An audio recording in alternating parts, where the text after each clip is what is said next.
তনুশ্রী চলে এসছে একটা নতুন ভিডিও নিয়ে। আর আজকে যেই ব্যাপারটা নিয়ে এখন কথা বলতে এসছি, যে আমাদের এই যে ওয়াইটিতে নতুন তোমরা দেখতে পাচ্ছ, আমাদের এই ওয়াইটির যে আর কি বলবো, প্রিন্স অফ কুতকুল্লার যে সন্তানটি রয়েছে, তার যে দুরবস্থা, তাকে দেখে আজকে সত্যি বলছি মা হিসাবে অত্যন্ত একটা বাচ্চার জন্য না ভীষণ খারাপ লাগছে। যে আজকে একটি বাচ্চা যার বাবার অর্থের অভাব নেই, যার বাবা এতটাই লোভী যে সে অর্থ ইনকাম করার জন্য তার বাচ্চাটাকে প্রপ হিসাবে প্রতিদিন ব্যবহার করে গেছে, সেইখানে আজকে বাচ্চাটাকে দেখে মায়া লাগছে। যে তোমরা দেখেছো যে আমাদের আজকে টন্ডিপের ভিডিওতে, আজকে যে ভিডিওটা সকালবেলায় দিয়েছিল, সেখানে আমরা দেখলাম যে বাচ্চাটার কি হয়েছে। বাচ্চাটা আজকে মানে অনেকগুলো দিন থেকে প্রতিদিন রাত্রিবেলায় বাচ্চাটার একটা জ্বর আসছে, প্রত্যেক দিন রাত্রিবেলায় বাচ্চাটার জ্বর আসছে, বাচ্চাটা ঝিমিয়ে পড়েছে, বাচ্চাটা মানে কি বলবো, যেই রকম হাসি খুশি চঞ্চল বাচ্চা, একটা সব সময় অ্যাক্টিভ একটা বাচ্চাকে আমরা দেখেছি, সেখানে সেই বাচ্চাটা কয়দিন থেকে ঝিমিয়ে পড়ে আছে, চুপ করে বসে থাকে। যে বাবা মার অশান্তি, আজকে মানে একটা ছোট্ট শিশু তার বাবা মার অশান্তির শিকার হচ্ছে দিনের পর দিন। মা মায়ের জায়গায় রয়েছে, বাবা বাবার জায়গায় রয়েছে, মাঝখান থেকে যত যন্ত্রণা, যত রকম অবহেলার শিকার ওই বাচ্চাটা হচ্ছে। যারা সেই বাচ্চাটার কাছে যাচ্ছে প্রতিনিয়ত, তারা সেই বাচ্চাটাকে তাদের ইনকামের একটা জরিয়া, একটা মাধ্যম হিসাবে বাচ্চাটাকে ব্যবহার করছে। বাচ্চাটা যখনই বাচ্চাটার কাছে যে যায়, সেই কি করে ক্যামেরাটা খুলে নিয়ে বাচ্চাটার মুখের সামনে ধরে তার ইনকামের পথ প্রশস্ত করার জন্য। আর বাচ্চাটা আজকে একটা সবার কাছে ব্যবহারের পাত্র হিসাবে রয়েছে। আজকে দেখো, একটা বাচ্চা এত দিন থেকে অসুস্থ, প্রতিদিন রাত্রিবেলায় তার জ্বর হচ্ছে, বাবা কিসে ব্যস্ত? বাবা তার পাতানো দিদির 50K কমপ্লিট হয়েছে, তার সেলিব্রেশনে ব্যস্ত। দাদু তার পাতানো মেয়েকে প্রোটেক্ট করার জন্য একটা বাচ্চাকে টেনে এনে ক্যামেরার সামনে দাঁড় করিয়ে স্বীকারোক্তি প্রদানের চেষ্টা করা হচ্ছে একটা বাচ্চাকে দিয়ে। যে বলো তো তুমি সেদিনকে কি করেছিলে, তোমার পিসি তোমাকে কি বলেছিল, আর তুমি সেদিনকে কি করেছিলে। হাস্যকরের থেকেও হাস্যকর, তার থেকেও বড় হচ্ছে একটা বাচ্চা কতটা অসহায় হয়ে যায় তাদের মা বাবাদের খামখেয়ালিপনার কাছে। আজকে এই মানে কুতকুল্লার এই যে বাচ্চাটি রয়েছে, সে তার জলজ্যান্ত উদাহরণ। একটা বাচ্চা বলতে পারে না তার মনের চাহিদা কি, তার প্রয়োজন কি, তার কি দরকার, তাকে মাকে দরকার না, তার বাবাকে দরকার না, তার মায়ের কোল দরকার, কি দরকার সে বিশ্লেষণ করে বলতে পারে না। কিন্তু ভাবুন তো আজকে বাচ্চাটার কথা, এই যে মা এবং বাবার ঝামেলার মধ্যে আজকে বাচ্চাটা কিভাবে পিষ্ট হচ্ছে বাচ্চাটা। আজকে বাচ্চাটা ইমিউনিটি সিস্টেম মানে বাচ্চাটা দুর্বল হয়ে পড়েছে, ইমিউনিটি সিস্টেম নষ্ট হয়ে গেছে। ডাক্তার বলছে ওর ইমিউনিটি পাওয়ার কমে গেছে। আজকে যার বাবা ওয়াইটি থেকে লাখ টাকা ইনকাম করছে, তার বাচ্চার আজকে ইমিউনিটি পাওয়ার কমে গেছে। কিসের জন্য? না সঠিক পুষ্টিকর খাদ্য বাচ্চাটা পাচ্ছে, না সঠিক পুষ্টিকর মানে পরিবেশ পাচ্ছে বাচ্চাটা বেড়ে ওঠার জন্য, না সঠিক পরিবেশ, না সঠিক মানে পারভারিশ বাচ্চাটাকে দেওয়া হচ্ছে। বাচ্চাটাকে শুধু ক্যামেরার সামনে এনে প্রপ হিসাবে টাকা রোজগারের একটা জরিয়া বানিয়ে রেখে দিয়েছে এই বাবা। তার সাথে কিছু ক্রিয়েটার আজকে দেখুন বাচ্চাটা, যে একটা ওদের বাড়িতে বাচ্চাটার জন্য আলাদা কোনো পুষ্টিকর খাদ্য রান্না হয় না, তারা তেলে ঝালে অম্বলে যা খাচ্ছে, চব্য যেটাই খাচ্ছে সেটাই বাচ্চাকে তারা খাওয়াচ্ছে। না বাচ্চার জন্য কোনো হেলদি ফুড, না বাচ্চার জন্য কোনো সেই রকমভাবে আলাদা রান্না, কোনো কিচ্ছু ওদের ব্লগিংয়ে কোনো সময় বাচ্চার জন্য দেখা যায়নি। দেখা যায়নি। এবার আপনারা বলতেই পারেন যেখানে মা বাচ্চাকে ছেড়ে রেখে যায় সেখানে সেই বাচ্চার এরকমই দুরবস্থা হয়। এটা মনে হয় একটা জায়গা থেকে একদম বাস্তব সত্যি কথাই, যেই বাচ্চার পাশে তার মা থাকে না, যেই বাচ্চার মাথার উপরে তার মায়ের ছাদ থাকে না, সেই বাচ্চা মনে হয় এই রকমই পরিস্থিতি হয়। এটা একদম বাস্তব সত্যি কথা। আমি বারবার বহু ভিডিওতে বলেছি যে আমি যদি চীনার জায়গায় থাকতাম, পৃথিবী ইধার সে উধার হয়ে যাক, বাচ্চা নিয়ে বাচ্চা ছেড়ে রেখে আমি ওই বাড়ি থেকে বেরোতাম না। বেরোলে বাচ্চাকে নিয়েই বেরোতাম, যেরকমই পরিস্থিতি হোক। সেখানে যখন তার মা উপস্থিত হয়েছিল, ভাই উপস্থিত হয়েছিল, সেখানে বাচ্চাকে নিয়েই বাচ্চাকে বেরোতাম।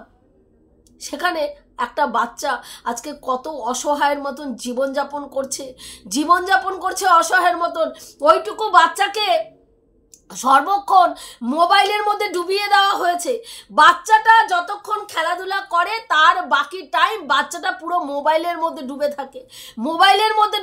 আজকে একটা শিশু কতটা অসহায় বলতে পারো, সে অসুস্থ যেই সময় তার মানে কি বলবো, যে মাথার ওপরে তার বাবা মায়ের দুজনেরই স্নেহ পাওয়ার কথা, সেইখানে বাচ্চাটা আজকে অসহায়ের মতন জীবন কাটাচ্ছে। বাবা ব্যস্ত তার অর্থ রোজগারে, তার বাচ্চাকে প্রপ হিসাবে দেখিয়ে লোকের কাছ থেকে টাকা তুলতে ব্যস্ত, 50কে সেলিব্রেশনে ব্যস্ত বাবা, যেখানে বাচ্চা অসুস্থ। আজকে এতদিন ধরে বাচ্চা অসুস্থ, সেইখানে আজকে গিয়ে তার বাচ্চাকে জেনারেল ফিজিশিয়ান দেখানো হলো, একটা চাইল্ড স্পেশালিস্ট দেখানো গেল না। আজকের ডেটেও বাচ্চাটাকে একটা চাইল্ড স্পেশালিস্ট দেখানো গেল না, জেনারেল ফিজিশিয়ান দেখালো। যেখানে তোমরা বলতে পারো যে তনুশ্রীদি জেনারেল ফিজিশিয়ান দেখালো কি করে বুঝলে? কারণ ওখানে সব বড়দেরও দেখানো হচ্ছিল। বাচ্চাটাকে ঠিক করে না তো কোনো পুষ্টিকর খাবার খাওয়ানো হয়, না বাচ্চাটাকে টাইমলি ঘুম পাড়ানো হয়। একটা বাচ্চাকে দুপুরবেলায় ঘুম পাড়ানো হয় না। বাচ্চা প্রতিদিন সন্ধ্যাবেলায় ঘুমিয়ে পড়ছে, কি না সে দুপুরে ঘুমাচ্ছে না, তাই সে সন্ধ্যাবেলায় ঘুমিয়ে পড়ছে, এবং সেই সন্ধ্যাবেলায় ঘুমিয়ে পড়ে বাচ্চা রাতের খাবার না খেয়ে ঘুমাচ্ছে। প্রত্যেক দিন একটা বাচ্চা রাত্রের খাবার না খেয়ে, এত বড় একটা রাত্রে বাচ্চা না খেয়ে ঘুমিয়ে থাকছে। ভাবা যায়? আপনারা বলুন তো, কটা বাড়িতে আপনারা এই রুটিন ফলো করেন যে বাচ্চা রাত্রিবেলায় খাচ্ছে না, বাচ্চাকে ছেড়ে দিলেন, ঠিক আছে খাচ্ছে না, না খেয়েই শুয়ে পড়ুন। আমি তো এখনও মানে কি বলবো, আমার ছেলেকে এখনও খাইয়ে দিতে হয়। কোন খাবারটা দিলে সে আজকে টিফিনটা বাড়িতে আনবে না, কোন খাবারটা দিলে সে পরিপূর্ণ টিফিনটা স্কুলে খাবে। বাচ্চা পড়তে গেলে ঘন্টার পর ঘন্টা রাস্তার পাশে বসে থাকতে হয়, কখন বাচ্চার মানে টিচার ছাড়বে, তারপরে তাকে নিয়ে বাড়িতে আসবো। এগুলো বাবা মাদের ডিউটির মধ্যে পড়ে। আজকে সেখানে একটা ছোট্ট দুধের একটা শিশু, বাবা মার আজকে ঝগড়া, বাবা মার খাওয়াখাইয়ের মধ্যে একটা শিশু অসহায়ের মতন দিন কাটাচ্ছে। আর আমরা এই ওয়াইটি বাসীরা ওই বাচ্চাটার অসহায়তা দেখছি আর ভাবছি, সত্যি বাচ্চাটা কবে এই নোংরামির থেকে নিস্তার পাবে, বাচ্চাটা কবে এই সব অসভ্যতামি থেকে নিস্তার পাবে, কবে বাচ্চাটা মানে সেই একটা সুস্থ স্বাভাবিক জীবন পাবে। সত্যি বাচ্চাটার মনে হয় জীবনে সত্যি কি সুস্থ স্বাভাবিক জীবন আর পাওয়া সম্ভব? এক এক সময় বিশ্বাস করুন ভীষণভাবে হ্যামারিং করে এই প্রশ্নটা, যে সত্যি কি বাচ্চাটার আর সুস্থ জীবন পাওয়া সম্ভব? আজকে যদি বাবা মার মধ্যে সেপারেশন হয়ে যায়, সেই ক্ষেত্রে মা অন্য কাউকে বিয়ে করবে, বাবা অন্য কাউকে বিয়ে করবে, মা আমার তার সুখের জীবনে চলে যাবে, বাবাও তার সুখের জীবনে ডুবে যাবে। আর এই বাচ্চাটা দুটো মানে মা এবং বাবা দুজনের মাঝখানেই একটা কাবাব মেয়ে হাড্ডির মতন থেকে যাবে। বাবা মনে করবে যখন বাবার জীবনে দ্বিতীয় স্ত্রী আসবে, তখন এই বাচ্চাটার ভালোবাসাটা কত দূর থাকবে, সেটা একটা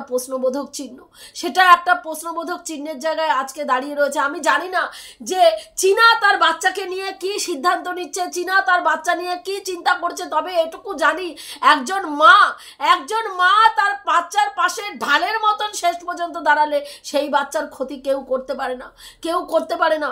বারবার চীনাকে আগে বহু ভিডিওতে বলেছি, আবার এই ভিডিওর মাধ্যমে বলছি, যত শিগগিরই সম্ভব বাচ্চাটাকে নিজের কাছে নিয়ে যাওয়ার ব্যবস্থা কর, নিজের কাছে নিয়ে যাওয়ার ব্যবস্থা কর। বাচ্চাটাকে দেখলে বড় মায়া লাগে রে, সত্যি বলছি, বাচ্চাটাকে দেখলে বড় মায়া লাগে। সে বলতে পারে না, তার মনের ভাব বোঝানোর জায়গায় সে এখনো পৌঁছায়নি। তার কি চাহিদা, কি প্রয়োজন, সে কি চাইছে, তার কি মানে এখন এই সময় তার মনের ভাব কি, সে হয়তো বলতে পারে না।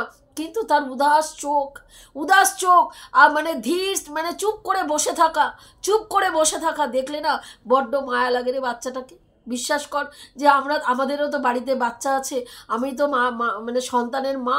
ভীষণ খারাপ লাগে আজকে বাচ্চাটাকে দেখে, যে বাচ্চাটা আজকে ইমিউনিটি সিস্টেম, যার বাবা ওয়াইটি থেকে লাখ লাখ টাকা ইনকাম করছে, তার বাচ্চার জন্য একটা রুটিন মাফিক, যে আজকে সোমবারে এটা খাবে, মঙ্গলবারে এটা খাবে, বুধবারে এটা খাবে, বাচ্চাকে প্রতিদিন ফল হিসাবে আমি এইটা দেবো, সিজনাল ফল হিসাবে এইটা দেবো, এইটা পুষ্টিকর খাবারের মধ্যে এই জিনিসগুলো অ্যাড করব। তা না, বাচ্চাকে কি করছে, বাচ্চাকে যখন খুশি, বাচ্চার খেতে ইচ্ছা করলো বাচ্চাকে খাওয়ালো, বাচ্চা যতটুকু খেতে ইচ্ছা করলো ততটুকু বাচ্চাকে খাওয়ালো, না খেতে ইচ্ছা করলো বাচ্চাকে না খাইয়ে ফেলে রাখলো। জানি না, আমি সত্যি আজকে আমার বাচ্চাটাকে দেখে বড় অসহায় লেগেছে, তাই এই ভিডিওটা করলাম। আমি ঠিক বললাম কি ভুল বললাম অতি অবশ্যই কমেন্ট করে জানিও। রাখছি, দেখা হবে নেক্সট ভিডিওতে। প্রত্যেকে ভালো থেকো, তনুশ্রীদির পাশে থেকো। আজকে একটা বাচ্চা অসুস্থ, সেখানে এক মানে পাতানো পিসি চলে গেল কি তার 50K সেলিব্রেশন, বাবা কিসে ব্যস্ত, 50K সেলিব্রেশনে ব্যস্ত, মানে বাবা ব্যস্ত 50K সেলিব্রেশনে। যেই মহিলা নিজের বাড়িতে একটা কুটোনেরে দুটো করে দেখে না, সে দুপুর 1টার সময় গেছে, ওইখানে গিয়ে সবাই সব আয়োজন করে দিচ্ছে, উনি কি করছেন, উনি উনানের মধ্যে শুধু কি করছেন, কাঠ গুজে ওখানে ভিউজ মারাচ্ছেন, আর ওই বাড়ির বাচ্চাকে দেখিয়ে উনি ইনকাম করছেন, আর সেই বাচ্চা অসুস্থতায় ভুগছে। ঘেন্না লাগে এইসব ক্রিয়েটারদের দেখলে, বিশ্বাস করুন ঘেন্না লাগে। এরা নিজেদের জীবনে, নিজেদের সংসার জীবনে, নিজেদের সন্তানের জীবনটাকে শেষ করেছে, আজকে দায়িত্ব নিয়ে গিয়ে আরেকটা বাচ্চার জীবন থেকে তার বাবা মার ছায়াকে শেষ করে দিচ্ছে। তার মায়ের জীবনের মায়ের সান্নিধ্য থেকে একটা বাচ্চাকে পুরো দূরে সরিয়ে দিয়ে আজকে একটা বাচ্চাকে অসহায় বাচ্চাতে পরিণত করেছে। সে তার মায়ের সান্নিধ্য পায় না। এর থেকে বলতে পারেন একটা বাচ্চা কতটা অসহায় হতে পারে। কিছু বলার নেই, বুঝতে পারলেন? মানে প্রচণ্ড খারাপ লাগে এইসব দেখলে। এটুকুই বলার ছিল বন্ধুরা। আমি যে কথাগুলো বললাম ঠিক বললাম কি ভুল বললাম অতি অবশ্যই কমেন্ট করে জানিয়ে। রাখছি, দেখা হবে নেক্সট ভিডিওতে। প্রত্যেকে ভালো থেকো, তনুশ্রীদির পাশে থেকো। আর যদি ভিডিওটা ভালো লাগে লাইক কমেন্ট শেয়ার করো। আর যদি মনে হয় যে কথাগুলো তনুশ্রীদির ঠিক বলেছে, অবশ্যই অতি অবশ্যই একটা কমেন্ট করো। রাখছি, দেখা হবে নেক্সট ভিডিওতে।